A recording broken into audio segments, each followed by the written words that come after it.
অন্ধকারের করিডর। রাত তখন প্রায় 2টো। পুরনো হোটেলের করিডরটা নিস্তব্ধ, শুধু বাতিগুলোর মৃদু আলো টিমটিম করছে। আরেকজন অতিথি, রাফি, একা হাঁটছিল তার ঘরের দিকে। আজই সে এই হোটেলে এসেছে, শহরের এক কোণে অবস্থিত হোটেল গ্র্যান্ড মিরেজ, যেটা নিয়ে অনেক গুজব শোনা যায়। হঠাৎ বাতাসে এক ঠান্ডা হিম শীতল অনুভূতি ছড়িয়ে পড়ল।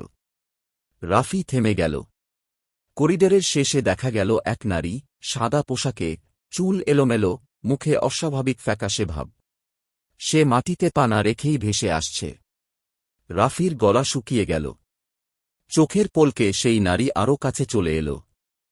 তার মুখের ভয়ঙ্কর দাগ, ঠোঁটে শুকনো রক্তের ছাপ, আর চোখ দুটি একদম ফাঁকা।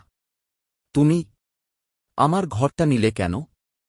এক কর্কশ আওয়াজ ভেসে এল নারীর মুখ থেকে। রাফি আতঙ্কে পিছিয়ে পড়ল। সে হঠাৎ মনে করল, রুম নাম্বার 313, যেটা কেউ নিতে চায় না। রিসেপশনিস্টও বলেছিল, স্যার, অন্য রুম নিন, কিন্তু সে হেসে উড়িয়ে দিয়েছিল। নারীটি এখন একদম সামনে। বাতাস জমে গেল, আলো নিভে গেল। রাফি অনুভব করল ঠান্ডা আঙুল তার গলায় জড়িয়ে ধরছে। শেষ জিনিস যা সে শুনেছিল তা ছিল এক নারীর ফিসফিস, আমি এখনও এখানে থাকি। পরদিন সকালে হোটেল স্টাফরা রুম 313 এর দরজা ভাঙল। ভিতরে কেউ নেই, কিন্তু আয়নায় লেখা। একজন অতিথি কমে গেল,